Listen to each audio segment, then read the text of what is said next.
Venezuela's electoral campaign period has officially begun ahead of the regional polls to be held on November 21st.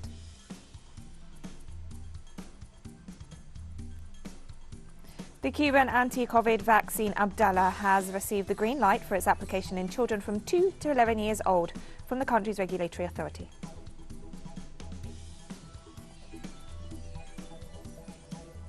12 European countries urged Israel on Thursday to reverse its decision to advance plans to construct around 3,000 illegal settlement units in the West Bank.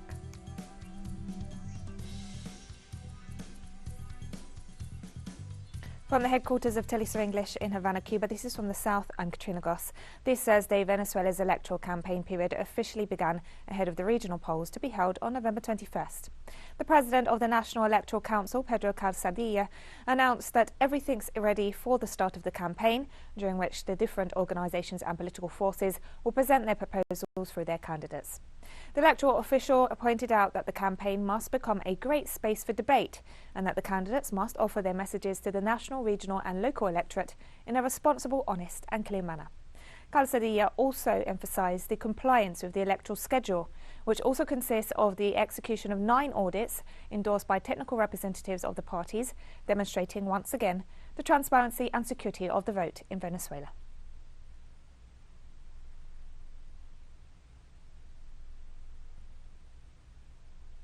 And the European Union's election observation mission to Venezuela, the first in 15 years, has begun deploying observers as campaigning officially starts for the regional elections on November 21st.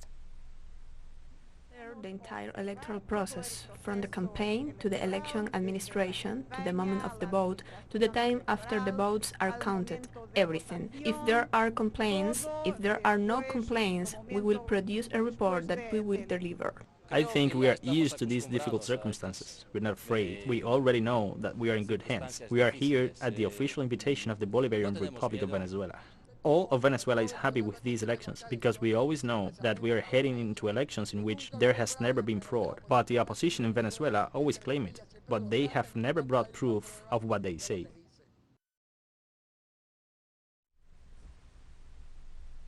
A hearing against Argentina's former president, Mauricio Macri, to testify in a case of alleged espionage had to be suspended on Thursday due to a technicality.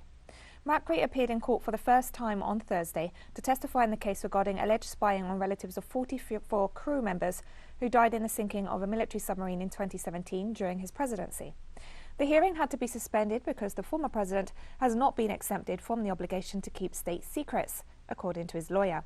It's not yet known when Macri will be summoned again. Before Thursday, Macri had missed 2 previous court summons, the first time because he was abroad and the second because he had requested the recusal of Judge Martin Barra, claiming he was biased against him. The AS San Juan submarine disappeared in November 2017 while patrolling Argentine waters. The ship was found a year later. The lawsuit alleges that relatives of the crew were subjected to wiretapping and other interceptions during the year in which they sought to know their fate. To be spied on, and if we were spied on us, it's for sure it is not a guess. It's been proven that we were spied on. It was proven that it was illegal. We still do not know for sure who were all the people responsible. Argentina's President Alberto Fernandez stressed that the country will not kneel before the International Monetary Fund or put its future at risk in negotiating a repayment deal. Speaking at a packed stadium to pay tribute to former President Néstor Kirchner on the 11th anniversary of his death, President Fernandez conditioned an agreement with the multilateral body to renegotiate a $44 billion debt on not putting the future of Argentines at risk.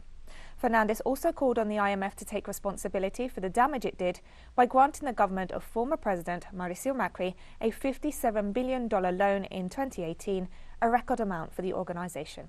The president is scheduled to meet with the head of the IMF over the weekend on the occasion of the G20 summit.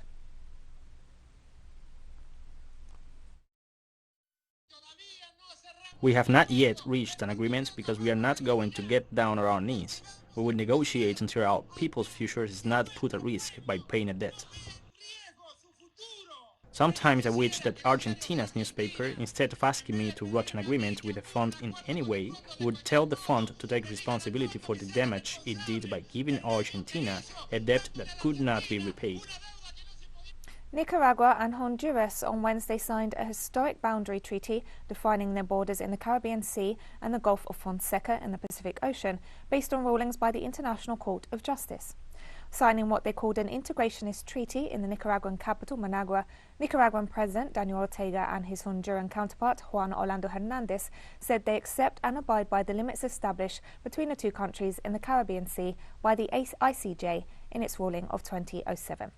As for the Gulf of Fonseca, which Nicaragua, Honduras and El Salvador share in the Pacific Ocean, the two countries established their borders based on the ICJ ruling of 1992. The Gulf has been the focus of conflict between the three countries, mainly due to fishermen catching fish that cross the borders of one or the other country.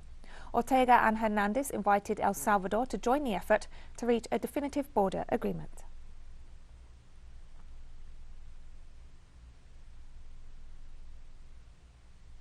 In Uruguay, the National Federation of High School Teachers is staging a 24-hour strike over labour rights and to denounce persecution against trade unionists.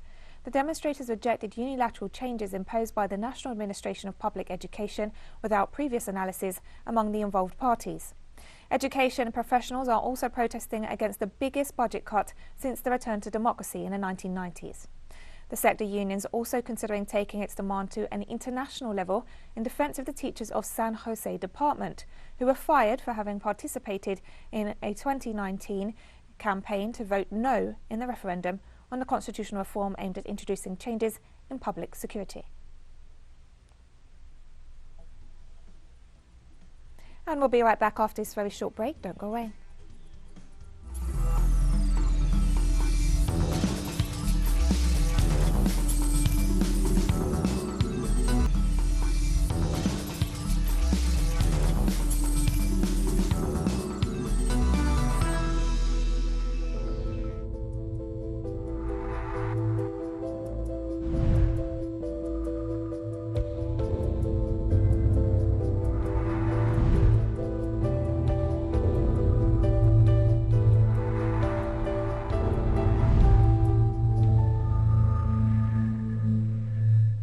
Welcome back to From the South. The Cuban anti-COVID vaccine Abdala has received the green light for its application in children from 2 to 11 years old from the country's regulatory authority. Abdala now joins the Soberana vaccine in the immunisation campaign for children, which is advancing well. Over 25 million doses have already been administered. With its homegrown formulas and a massive public campaign, Cuba goes against the current in a world where rich nations are hoarding medical resources while the poorest countries struggle in the fight against the novel coronavirus.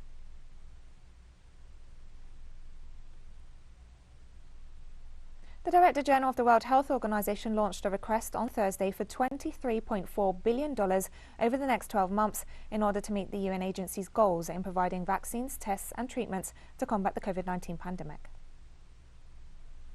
Releasing the new plan and budget for the ACT Accelerator with an ask of $23.4 billion to meet our global targets and deliver the tools that are needed to countries over the next 12 months.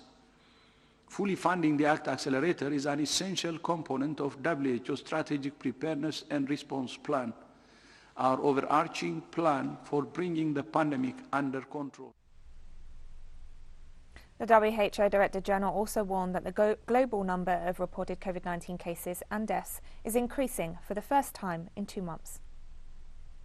In large part because inequitable access to tools persists. 80 times more tests and 30 times more vaccines have been administered in high-income countries than low-income countries. If the 6.8 billion vaccine doses administered globally so far had been distributed equitably, we would have reached our 40% target in every country by now. Moscow shut down non-essential services for 11 days on Thursday as Russia battles a record-breaking coronavirus surge driven by low vaccination rates. The country, hardest hit in Europe by the pandemic, recorded more than 1,000 fatalities in 24 hours. An official government tally also reported a record of more than 40,000 new infections. Authorities did not apply a full lockdown, but have shut down all non-essential services in Moscow until November 7th. Only shops selling food, medicine and other essentials are allowed to remain open, and cafes are only open for takeaway. Despite efforts to develop homegrown vaccines like Sputnik V to vaccinate the population, many Russians have resisted receiving the shots. According to a government website, only 32% of the population is fully vaccinated.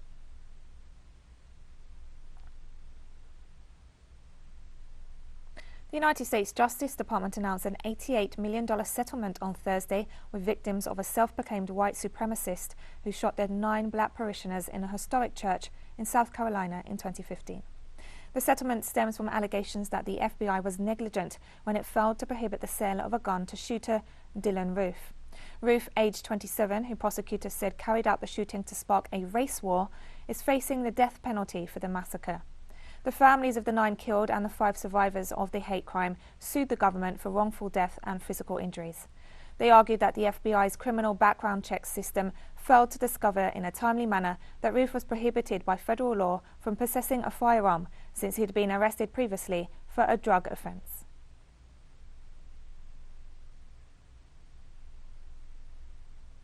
The settlement that we've announced today is $88 million. It represents one of the largest settlements of a collection of civil rights cases in this country's history. So yes, there is a settlement, and you know, I don't think about that. I think about if I had the opportunity to bring Clemente back, I'd switch.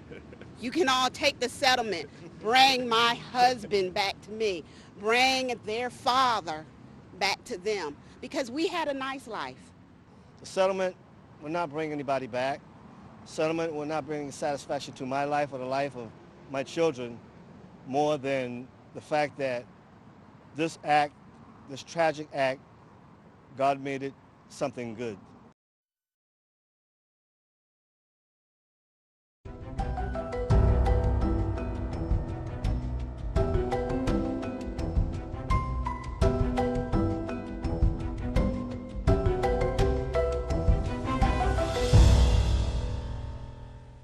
Climate activists in the United Kingdom have launched a coalition to influence and challenge decisions ahead of the vital COP26 conference in Glasgow. Campaigners from the group Ocean Rebellion dressed up as Prime Minister Boris Johnson and set fire to a fake ship to highlight the destruction of the world's oceans. The group protested opposite the Hydro building, one of the venues that will host the upcoming COP26, due to start on October 31st. Other climate change groups like Extinction Rebellion have said they will be staging further direct action protests in Glasgow in a bid to put pressure on politicians to actually listen, step up and take action.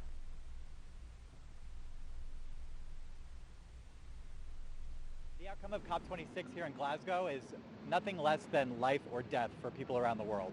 We need world leaders to step up to the plate, build on the ambitious commitments they made in Paris, make sure we stay below 1.5 degrees of warming, and really take the best of this opportunity. And we have more stories coming up after this final short break. Stay with us.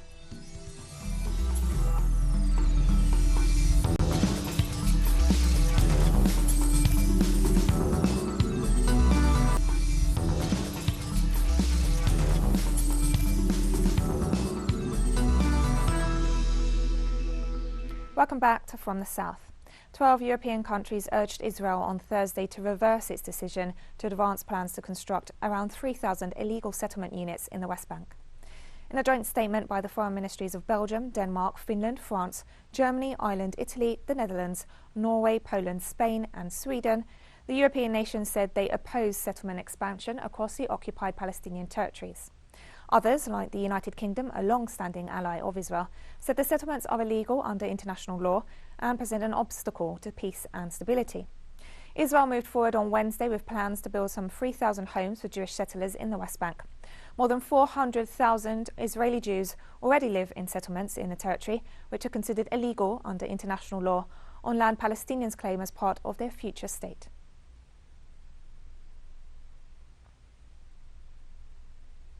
Syrian President Bashar al-Assad called on the country's army to remain on the offensive until the end of the Western-imposed terrorist war to neutralize any possible attacks. The statement came during the president's visit to the Higher Military Academy headquarters in Damascus.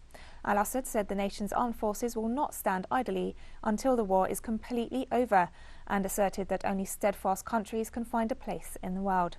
The head of state also pointed out that the United States benefits economically from such conflicts, pointing out that according to its doctrine, wars mean dollars, serving the country's military-industrial complex. The Syrian president also warned that Washington will continue to promote war in the region, despite its defeats in Afghanistan and elsewhere in the world.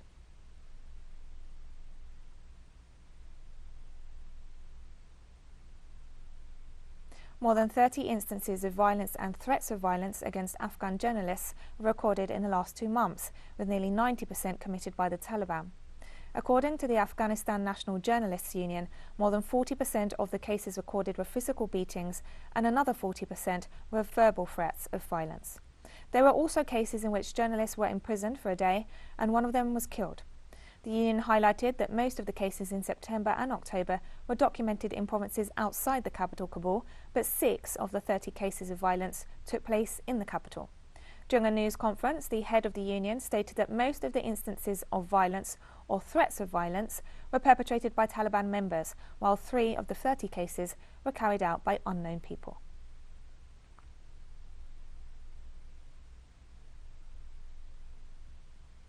A UN spokesman on Thursday warned of the escalation of fighting in Ethiopia's Tigray region following reports of 2 airstrikes in a residential area of Mekelle, the capital of the northern region.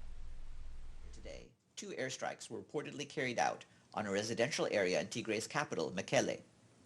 According to initial reports, 6 people were killed and 22 injured. A number of houses are understood to have been destroyed or severely damaged. We're also alarmed by the ongoing hostilities in Afar and Amhara regions, which are causing large-scale displacement, livelihood disruptions, and food insecurity, and preventing the delivery of humanitarian assistance to hundreds of thousands of people in both regions. The escalation of hostilities risks worsening the already dire humanitarian situation in Tigray, Amhara, and Afar, where millions of people need urgent humanitarian assistance. We call on all parties to the conflict to protect civilians and civilian infrastructure, and to fulfill their obligations under international humanitarian law. On Wednesday, ambassadors from several Western countries met with Sudan's ousted Prime Minister Abdala Hamdok at his residence after his arrest, along with other government officials during Monday's military coup. The United Nations Integrated Transition Assistance Mission in Sudan said the ambassadors of Norway, the United Kingdom, France, Germany, the United States, the European Union and a representative of the United Nations expressed their enthusiasm on observing the Prime Minister, who remains under house arrest, in good health. During the meeting, they called for Hamdok's full freedom and the re-establishment of democratic order in the country.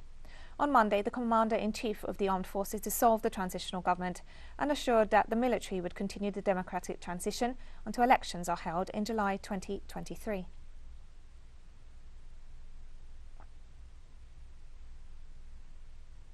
And we stay in Sudan as protests against a military coup that sparked international condemnation entered a 4th day this Thursday. Demonstrators rebuilt barricades demolished by security forces during overnight unrest. Morgues in Khartoum and its sister city, Omdurman, have confirmed that 7 protesters have been killed since Monday. Prime Minister Abdala Hamdok, who was detained by the military on Monday in sweeping arrests of civilian leaders, remains under guard at his home. Other ministers, however, remain under full military arrest.